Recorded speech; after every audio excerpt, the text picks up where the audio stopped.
اللهم صل على سيدنا حبيبنا نبينا شفينا مولانا محمد المعدن الجود والكرم منبع العلم والحلم والحكم وعلى آله وأصحابه وأهل بيته وأوليائه بعدد كل معلوم له سلاما طيبا طيبا كثيرا كثيرا دائما أبدا أبدا.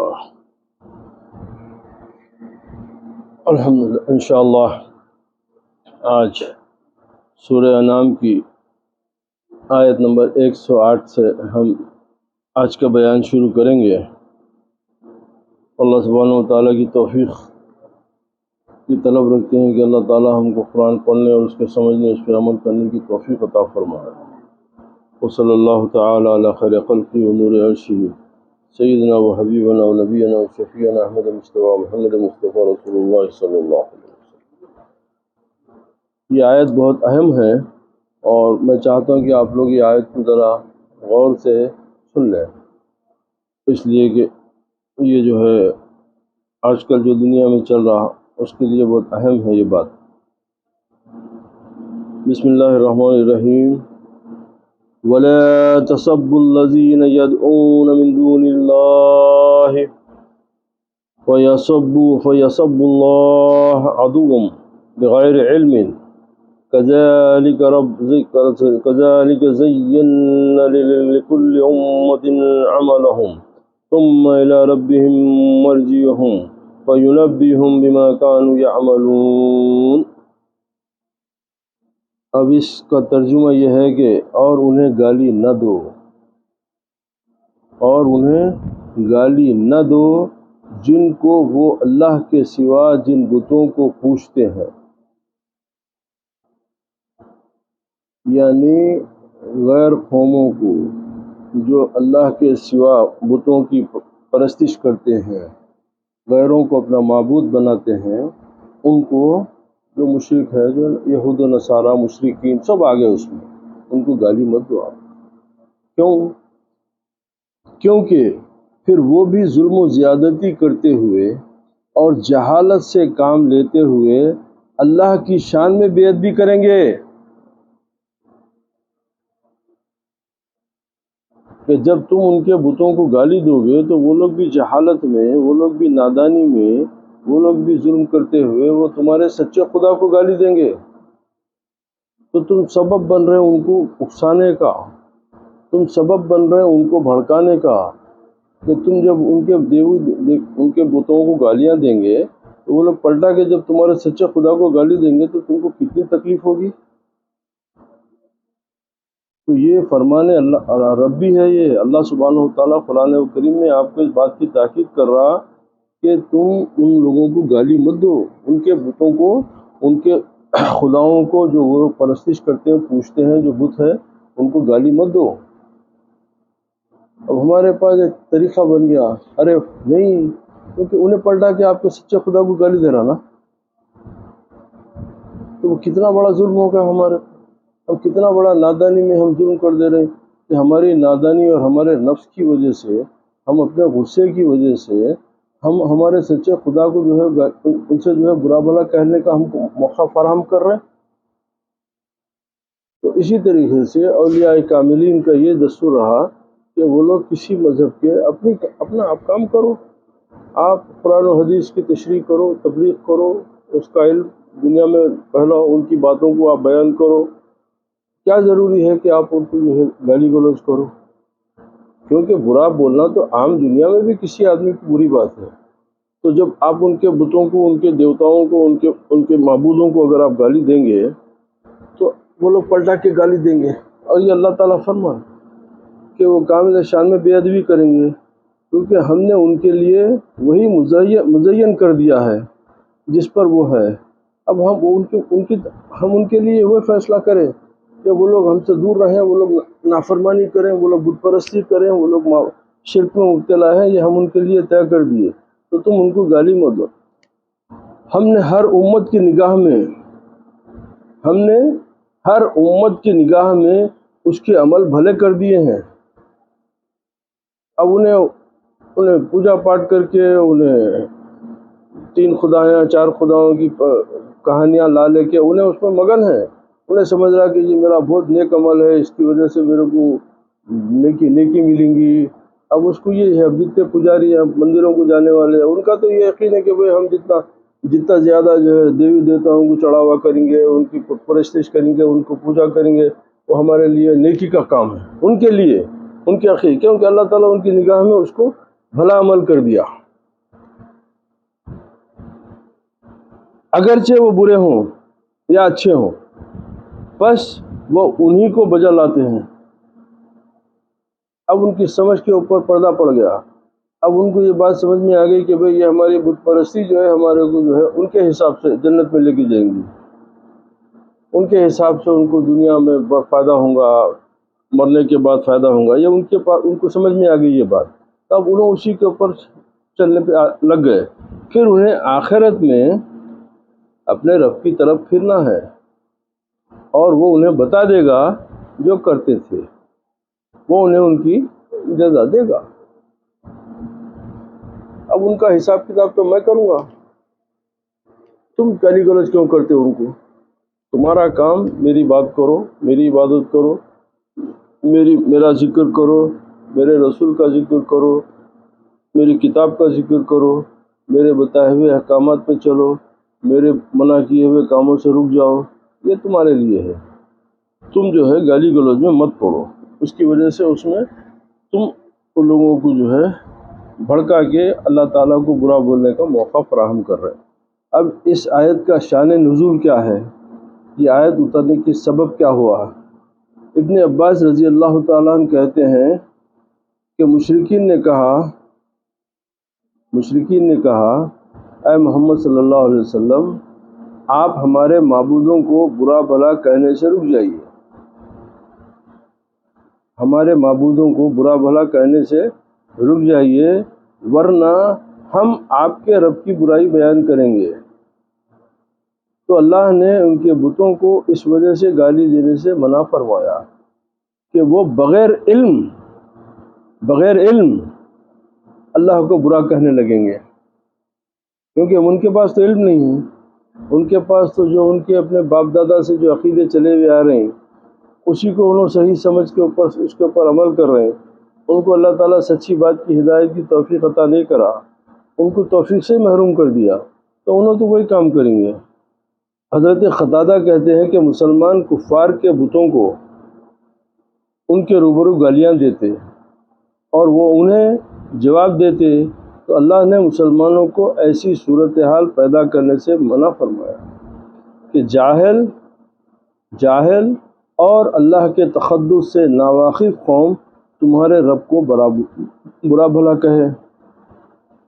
حضرت صدیق کہتے ہیں کہ جب ابو طالب کی وفات کا وقت قریب آیا تو قریش نے کہا ہم اس شخص کے پاس جاتے ہیں اور اس سے کہتے ہیں کہ اپنے بھتیجے کو، یعنی محمد صلی اللہ علیہ وسلم کو، ہمیں ایذا پہنچانے سے باز کرے، ان کو روکے، کیونکہ ہمیں اس بات سے حیا آتی ہے کہ تمہاری موت کے بعد انہیں قتل کر دیں. اور عرب یہ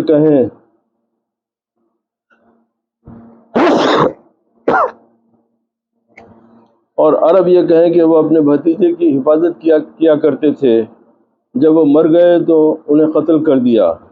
چنانچہ ابو سفیان، ابو جہل، نضر بن حارث، امیہ بن خلف، ابی بن خلف، عقبہ بن ابی معیط، عمر بن العاص اور اسود بن بختری حضرت ابو طالب کے پاس گئے اور ان سے کہا کہ تم ہمارے بڑے سردار ہیں اور یہ محمد ہیں اور ہمارے معبودوں کو ایذا پہنچاتے ہیں.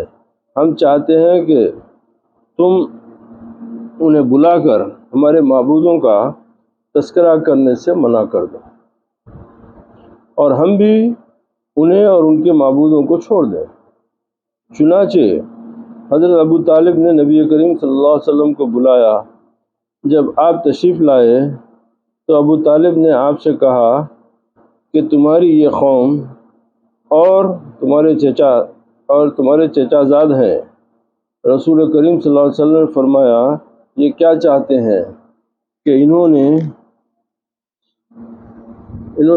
نے کہا کہ ہم یہ چاہتے ہیں کہ آپ ہمیں اور ہمارے معبودوں کو چھوڑ دیں، اور ہم آپ کو اور آپ کے معبودوں کو چھوڑ دیں۔ تو حضرت ابو طالب نے کہا تمہاری قوم نے انصاف کی بات کی ہے تو اس کو قبول کر لو۔ رسول اللہ صلی اللہ علیہ وسلم نے فرمایا کہ مجھے بتلاؤ کہ اگر میں تمہاری یہ بات مان لوں تو کیا تم بھی ایک کلمہ کہو گے؟ اگر تم نے اس کلمے کو کہہ لیا تو تم عرب پر حکومت کرو گے، اور اس کی برکت سے تمام عجم تمہارے سامنے ذلیل ہو جائیں گے۔ ابو جہل نے کہا کہ ہاں، تمہارے والد کی قسم، بلکہ ہم وہ اور اس جیسے 10 کلمے ماننے کو تیار ہیں۔ وہ ہے کیا؟ آپ نے فرمایا لا الہ الا اللہ پڑھو۔ انہوں نے انکار کر دیا اور بڑی نفرت کا اظہار کیا۔ تو حضرت ابو طالب نے کہا کہ اے بھتیجے، اس کے علاوہ کوئی اور بات کرو، کیونکہ تمہاری قوم اس سے گھبرا گئی ہے۔ آپ نے فرمایا چچا جان، میں اس کے سوا کچھ کہنے والا نہیں ہوں۔ اگر یہ سورج لا کر میرے ہاتھ پر رکھ دے اور تو بھی میں اس کے سوا نہیں کہوں گا۔ تو انہوں نے کہا کہ اچھا، پھر ہمارے معبودوں کو برا کہنے سے رک جاؤ، وگرنہ ہم بھی تمہیں اور جو تمہیں حکم دیتا ہے کو برا کہیں گے، یعنی اللہ کو۔ اس پر اللہ تعالیٰ نے یہ آیت کریمہ نازل فرمائی۔ اب اس کے بعد آیت نمبر 109 ہے وَاقْسَمُوا بِاللَّهِ جَهْدَ أَيْمَانِهِمْ لَئِن جَاءَتْهُمْ آيَةٌ لَيُؤْمِنُنَّ بِهَا قُلْ إِنَّمَا الْآيَاتُ عِندَ اللَّهِ وَمَا يُشْعِرُكُمْ أَنَّهَا إِذَا جَاءَتْ لَا يُؤْمِنُونَ۔ اور انہوں نے اللہ کی قسم کھائی اپنے حلف میں پوری کوشش سے کہ اگر ان کے پاس کوئی نشانی آئی تو ضرور اس پر ایمان لائیں گے۔ تم فرما دو کہ نشانیاں تو اللہ کے پاس ہیں، اور تمہیں کیا خبر کہ جب وہ آئیں تو یہ ایمان نہ لائیں گے۔ تو اس آیت کے شان نزول کے بارے میں فرمایا گیا کہ حضرت محمد بن کعب رضی اللہ تعالیٰ عنہ کہتے ہیں کہ قریش نے رسول کریم صلی اللہ علیہ وسلم سے گفتگو کی اور کہا اے محمد صلی اللہ علیہ وسلم، آپ ہمیں بتلاتے ہیں کہ موسیٰ کے پاس عصا تھا جسے انہوں نے پتھر پر مارا تو اس سے 12 چشمے جاری ہو گئے، اور عیسیٰ مردوں کو زندہ کر دیتے تھے، اور قوم سمود کی ایک اونٹنی تھی۔ آپ بھی ہمارے پاس ان جیسی نشانی لائیے تاکہ ہم آپ کی تصدیق کریں۔ تو رسول اللہ صلی اللہ علیہ وسلم نے فرمایا تم کیا نشانی چاہتے ہو؟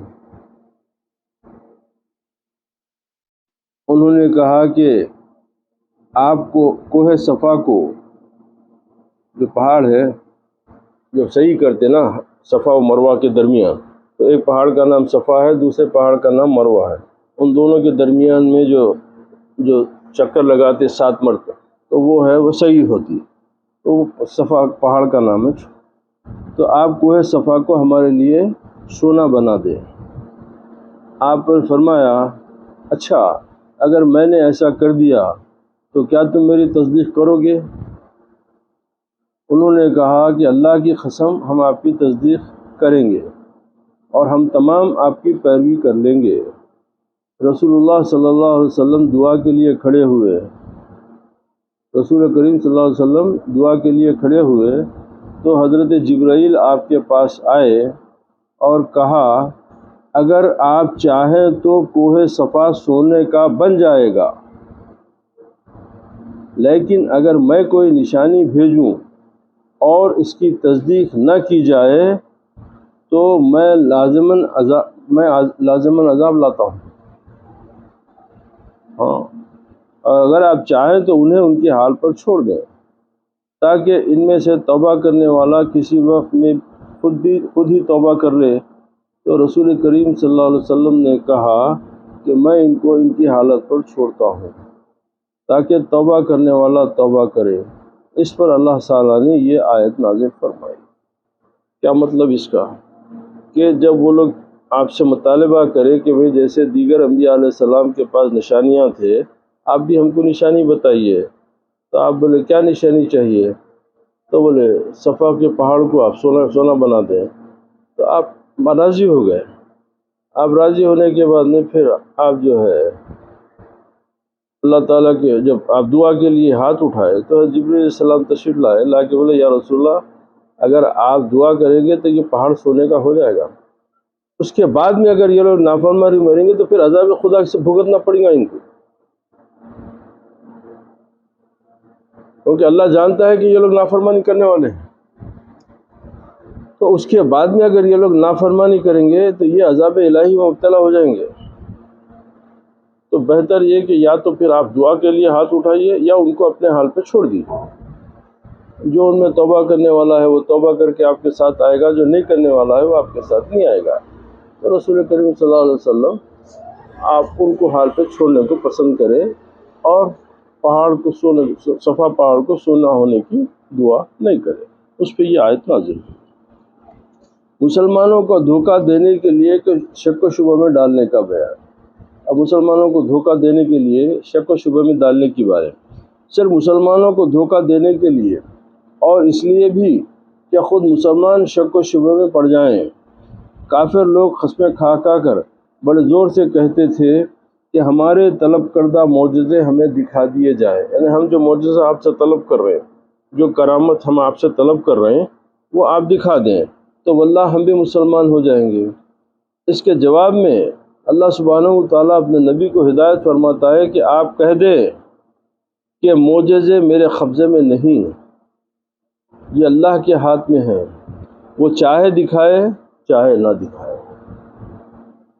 ابن جریر رحمۃ اللہ تعالیٰ فرماتے ہیں کہ مشرکین نے حضور سے کہا کہ آپ فرماتے ہیں حضرت موسیٰ ایک پتھر پر لکڑی مارتے تھے تو اس سے 12 چشمے نکلے تھے، اور حضرت عیسیٰ مردوں میں جان ڈال دیتے تھے، اور حضرت سمود نے اونٹنی کا معجزہ دکھایا، تو آپ بھی جو معجزہ ہم کہیں دکھا دیں، واللہ ہم سب آپ کی نبوت کو مان لیں گے۔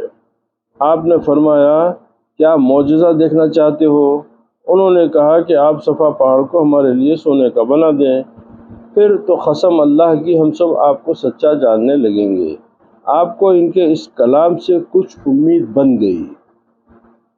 آپ نے کھڑے ہو کر اللہ تعالیٰ سے دعا مانگنی شروع کی۔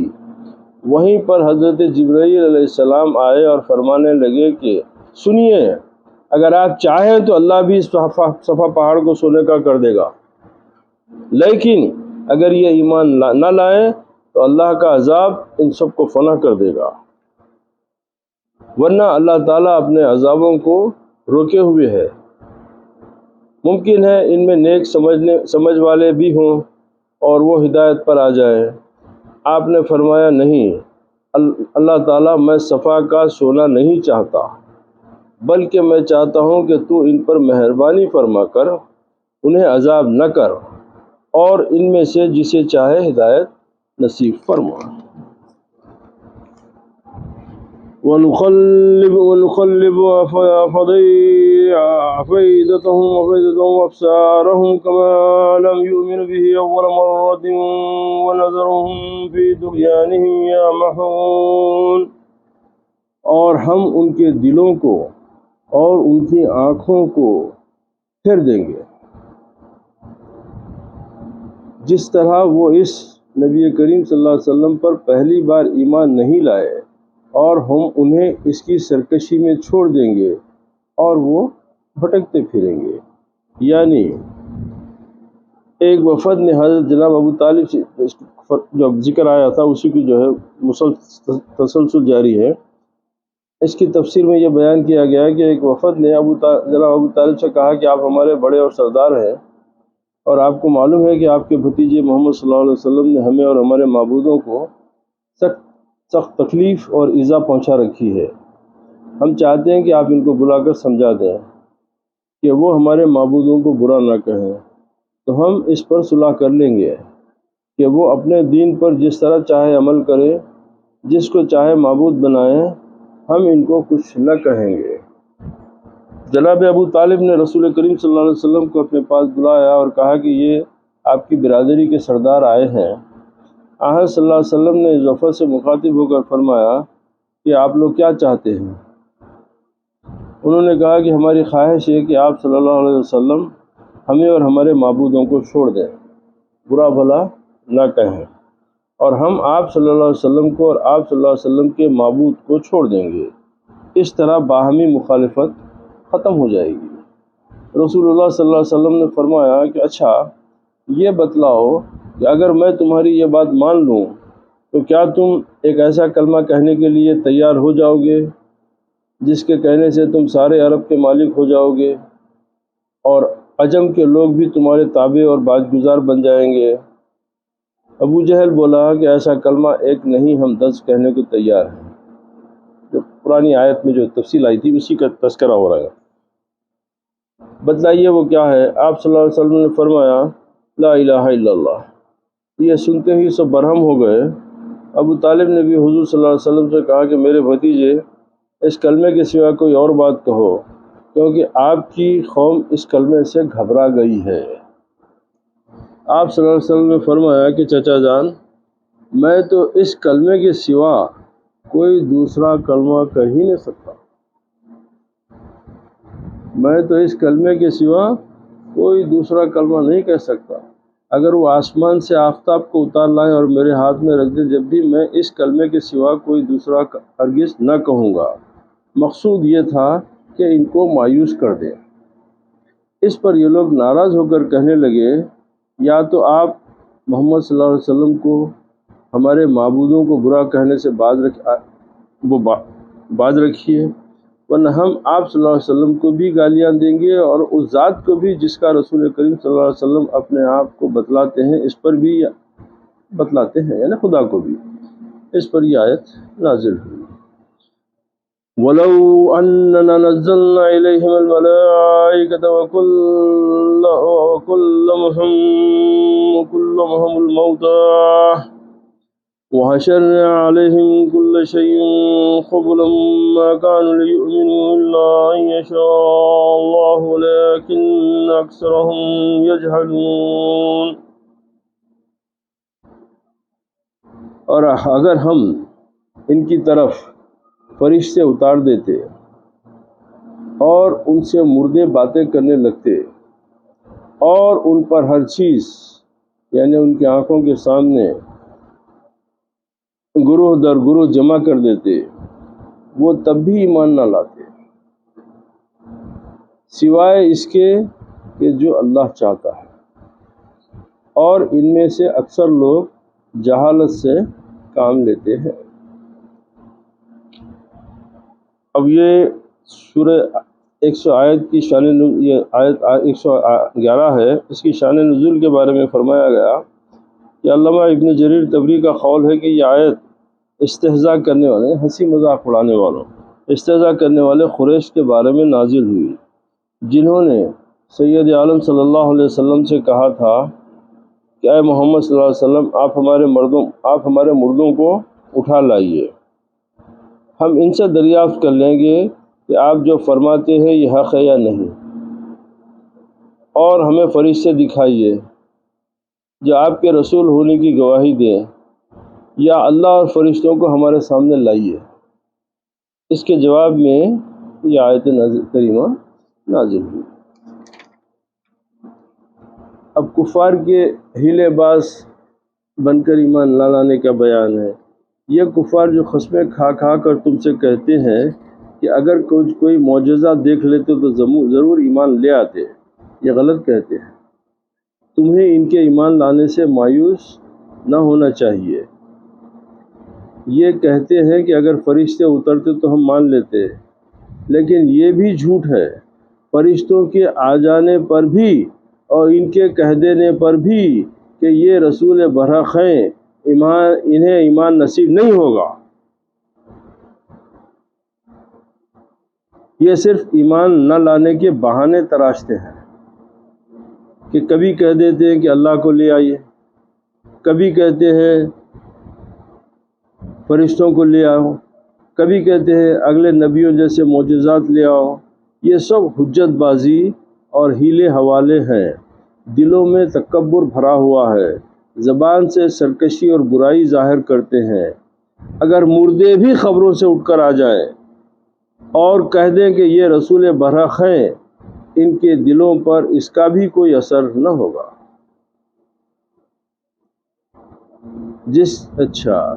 ہاں، حضرت مجاہد سے مروی ہے کہ اس کے معنی گروہ کے ہیں۔ ان کے سامنے اگر ایک امت آ جاتی اور رسولوں کی ہدایت دے دے، وہ جو کرنا چاہے کوئی اس سے پوچھ نہیں سکتا، اور وہ چونکہ حاکم کل ہے یعنی اللہ تعالیٰ، اور ہر ایک سے باس پرس کر سکتا ہے، اور وہ علیم و حکیم ہے، حاکم و غالب و قہار ہے۔ اور آیت میں ان الذین حقت علیہم کلمۃ ربک لا یؤمنون، یعنی جن لوگوں کے ذمہ کلمہ عذاب ثابت ہو گیا ہے، وہ تمام تر نشانیاں دیکھتے ہوئے بھی ایمان نہ لائیں گے جب تک کہ المناک عذاب نہ دیکھ لیں۔ وَكَذَلِكَ جَعَلْنَا لِكُلِّ نَبِيٍّ عَدُوًّا شَيَاطِينَ الْإِنسِ وَالْجِنِّ يُوحِي بَعْضُهُمْ إِلَى بَعْضٍ زُخْرُفَ الْقَوْلِ غُرُورًا وَلَوْ شَاءَ رَبُّكَ مَا فَعَلُوهُ فَذَرْهُمْ وَمَا يَفْتَرُونَ۔ اور اس طرح ہم نے ہر نبی کے لیے انسانوں اور جنوں کے شیطانوں کو دشمن بنا دیا، انسانوں اور جنوں کے شیطانوں کو دشمن بنا دیا۔ ان کا بعض کی طرف ملمہ کی ہوئی بات دھوکہ دینے کے لیے دل میں ڈالتا رہتا ہے، اور اگر آپ کا رب چاہتا تو ویسا نہ کرتے، بس چھوڑ انہیں اور جو وہ جھوٹ گھڑتے ہیں، جو جھوٹ کہتے ہیں۔ اس کی تفسیر میں یہ بیان ہوا ہے کہ حضرت ابوذر رضی اللہ تعالیٰ عنہ ایک دن نماز پڑھ رہے تھے، تو حضرت صلی اللہ علیہ وسلم نے ان سے فرمایا، کیا تم نے شیاطین انس و جن سے اللہ کی پناہ بھی مانگ لی؟ صحابی نے پوچھا، کیا انسانوں کے بھی شیطان ہیں؟ کیا انسانوں کے بھی شیطان ہیں؟ آپ نے فرمایا ہاں۔ ایک روایت میں ہے کہ میں حضور صلی اللہ علیہ وسلم کی خدمت میں حاضر ہوا، اور اس مجلس میں آپ دیر تک تشریف فرما رہے۔ مجھ سے فرمانے لگے، ابوذر تم نے نماز پڑھ لی؟ صحابی نے پوچھا، کیا انسانوں میں بھی شیطان ہیں؟ آپ نے فرمایا ہاں۔ ایک اور روایت میں ہے کہ میں حضور صلی اللہ علیہ وسلم کی خدمت میں حاضر ہوا، اور اس مجلس میں آپ دیر تک تشریف فرما رہے۔ مجھ سے فرمانے لگے، ابوذر تم نے نماز پڑھ لی؟ میں نے کہا ہاں یا رسول اللہ۔ میں نے کہا ہاں یا رسول اللہ۔ میں نے کہا یا رسول اللہ نہیں پڑھی۔ آپ نے فرمایا اٹھو اور 2 رکعت ادا کر لو۔ جب میں فارغ ہو کر آیا تو فرمانے لگے، کیا تم نے انسان و جنات کے شیاطین سے اللہ کی پناہ مانگی تھی؟ میں نے کہا نہیں۔ کیا انسانوں میں بھی شیطان ہیں؟ آپ نے فرمایا ہاں، اور وہ جنوں کے شیطانوں سے بھی زیادہ شریر ہیں۔ اس میں بھی ایک متصل روایت مسند امام احمد ابن حنبل میں مطول ہے، اس میں بھی یہ واقعہ ہے، یہ واقعہ مسجد کا ہے، اور روایت میں حضور اللہ صلی اللہ علیہ وسلم کا اس فرمان کے بعد یہ پڑھنا بھی مروی ہے کہ آیت وَكَذَلِكَ جَعَلْنَا لِكُلِّ نَبِيٍّ عَدُوًّا شَيَاطِينَ الْإِنسِ وَالْجِنَّ يُوحِي بَعْضُهُمْ إِلَى بَعْضٍ زُخْرُفَ الغرض یہ حدیث بہت سی سندوں سے مروی ہے، جس سے قوت صحت کا فائدہ ہو جاتا ہے۔ شیطان کا انبیاء کرام سے عداوت رکھنے کا بیان، یعنی شیطان کا انبیاء سے دشمنی رکھنے کا بیان۔ حضرت مقداد رضی اللہ تعالیٰ عنہ سے روایت ہے کہ میں اور میرے دو ساتھی آئے اور تکلیف کی وجہ سے ہماری قوت سماعت یعنی سننے کی قوت اور قوت بصارت دیکھنے کی قوت چلی گئی تھی۔ ہم نے اپنے آپ کو رسول کریم صلی اللہ علیہ وسلم کے صحابہ پر پیش کیا تو اس میں سے کسی نے بھی ہمیں قبول نہیں کیا۔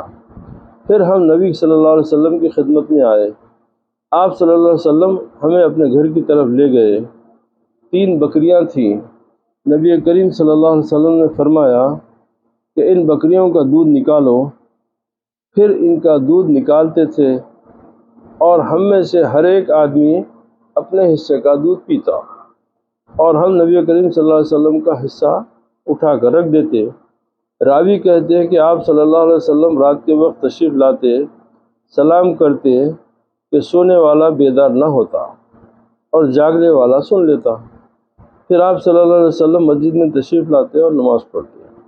پھر آپ اپنے دودھ کے پاس آئے اور اسے پیتے۔ ایک رات شیطان آیا جب کہ میں اپنے حصے کا دودھ پی چکا تھا۔ شیطان کہنے لگا، محمد صلی اللہ علیہ وسلم انصار کے پاس آتے ہیں، یعنی مدینہ کے جو لوگ تھے انصار کے پاس آتے ہیں اور آپ صلی اللہ علیہ وسلم کو تحفے دیتے ہیں اور آپ صلی اللہ علیہ وسلم کو جس چیز کی ضرورت ہوتی ہے وہ مل جاتی ہے۔ آپ صلی اللہ علیہ وسلم کو اس ایک گھونٹ دودھ کی کیا ضرورت ہوگی؟ پھر میں آیا اور میں نے وہ دودھ پی لیا جو سرکار کے لیے رکھے ہوئے تھے، وہ دودھ پی لیا۔ وہ دودھ میرے پیٹ میں چلا گیا اور مجھے اس بات کا یقین ہو گیا کہ اب آپ صلی اللہ علیہ وسلم کو دودھ ملنے کا کوئی راستہ نہیں ہے۔ تو شیطان نے مجھے ندامت دلائی، یعنی مجھے شرمندہ کیا اور کہنے لگا، تیری خرابی ہو، تو نے یہ کیا کیا؟ تو نے محمد صلی اللہ علیہ وسلم کا حصے کا دودھ بھی پی لیا۔ آپ آئیں اور وہ دودھ نہیں پائیں گے تو تجھے بددعا دیں گے تو تو ہلاک ہو جائے گا اور تیری دنیا و آخرت برباد ہو جائے گی۔ میرے پاس ایک چادر تھی،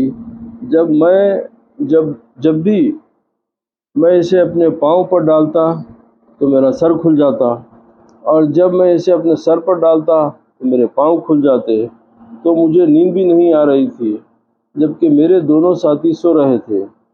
انہوں نے وہ کام نہیں کیا جو میں نے کیا تھا، یعنی دودھ پی لیا تھا۔ بالآخر نبی صلی اللہ علیہ وسلم تشریف لائے اور نماز پڑھی۔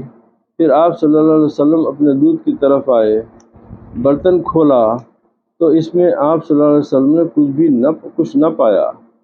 تو آپ نے اپنا سر مبارک آسمان کی طرف اٹھایا۔ میں نے دل میں کہا کہ اب آپ صلی اللہ علیہ وسلم میرے لیے بددعا فرما رہے ہوں گے، پھر میں ہلاک ہو جاؤں گا۔ تو آپ صلی اللہ علیہ وسلم نے فرمایا، اے اللہ، تو اسے کھلا جو مجھے کھلائے اور تو اسے پلا جو مجھے پلائے۔ میں نے یہ سن کر اپنی چادر مضبوط کر کے باندھ لی۔ پھر میں چھری پکڑ کر بکریوں کی طرف چل پڑا کہ ان بکریوں میں سے جو موٹی بکری ہو اسے رسول اللہ صلی اللہ علیہ وسلم کے لیے ذبح کر ڈالوں۔ میں نے دیکھا کہ اس میں ایک تھن دودھ سے بھرا پڑا، ایک بکری کا تھن جو ہے دودھ سے بھرا پڑا ہے، بلکہ سب بکریوں کے تھن دودھ سے بھرے ہوئے تھے۔ پھر میں نے اس کے گھر کے برتنوں میں سے وہ برتن لیا جس میں دودھ نہیں دھوا جاتا تھا۔ پھر میں نے اس برتن میں دودھ نکالا یہاں تک کہ دودھ کی جھاگ اوپر تک آ گئی۔ میں رسول اللہ صلی اللہ علیہ وسلم کی خدمت میں حاضر ہوا۔ آپ صلی اللہ علیہ وسلم نے فرمایا، کیا تم نے رات کو اپنے حصے کا دودھ پی لیا تھا؟ میں نے عرض کیا کہ اے اللہ کے رسول، آپ صلی اللہ علیہ وسلم دودھ پئیں۔ آپ نے وہ دودھ پیا، پھر آپ صلی اللہ علیہ وسلم نے مجھے دیا۔ پھر جب مجھے معلوم ہو گیا کہ آپ صلی اللہ علیہ وسلم سیر ہو گئے، یعنی ان کا دودھ سے پیٹ بھر گیا، اور آپ صلی اللہ علیہ وسلم کی دعا میں نے لے لی تو میں ہنس پڑا یہاں تک کہ مارے خوشی کے میں زمین پر لوٹ پوٹ ہونے لگا۔ نبی صلی اللہ علیہ وسلم نے فرمایا کہ اے مقداد، یہ تیری ایک بری عادت ہے۔ میں نے عرض کیا اے اللہ کے رسول، میرا ساتھ تو اس طرح کا معاملہ ہوا ہے اور میں نے اس طرح کر لیا ہے۔ تو نبی صلی اللہ علیہ وسلم نے فرمایا کہ اس وقت کا دودھ سوائے اللہ کی رحمت کے اور کچھ نہ تھا۔ تو نے مجھے پہلے ہی کیوں نہ بتا دیا تاکہ ہم اپنے ساتھیوں کو بھی جگا دیتے، وہ بھی اس میں سے دودھ پی لیتے۔ میں نے عرض کیا کہ اس ذات کی قسم جس نے آپ صلی اللہ علیہ وسلم کو حق کے ساتھ بھیجا ہے، جب آپ صلی اللہ علیہ وسلم نے یہ دودھ پی لیا اور میں نے بھی یہ دودھ پی لیا تو اب مجھے اور کوئی پرواہ نہیں، یعنی میں نے اللہ کی رحمت حاصل کر لی ہے، اب مجھے کیا پرواہ، بوجہ خوشی کے لوگوں میں سے کوئی اور بھی یہ رحمت حاصل کرے یا نہ کرے۔ یہ مسلم شریف کی ایک حدیث کو پوری تفصیل سے انہوں نے بیان کیا اس کی تفسیر میں۔ تو آج ہم یہیں پر اس کا اختتام کرتے ہیں۔ اللہ سبحانہ و تعالیٰ اپنے کرم سے، اپنے فضل سے ہم کو قرآن شریف پڑھنے اور اس کو سمجھنے اور اس پر عمل کرنے کی توفیق عطا فرمائے۔ اللہ سبحانہ و تعالیٰ ہمارے گناہوں کو معاف فرما دے، پروردگار ہماری کوتاہیوں سے درگزر فرمائے۔ اللہ تعالیٰ ہماری صغیرہ کو کبیرہ گناہوں کو معاف فرمائے۔ اللہ تعالیٰ نور قرآن سے ہمارے سینوں کو، ہمارے گھروں کو، ہماری زندگیوں کو اللہ تعالیٰ قرآن کے نور سے، محمد رسول اللہ صلی اللہ علیہ وسلم کے نور سے، ان کے پیاروں کے صدقے میں ہماری تمام دعاؤں کو قبول کر لے، ہم پہ کرم فرما دے، رحم فرما دے۔ وآخر دعوانا الحمدللہ رب العالمین۔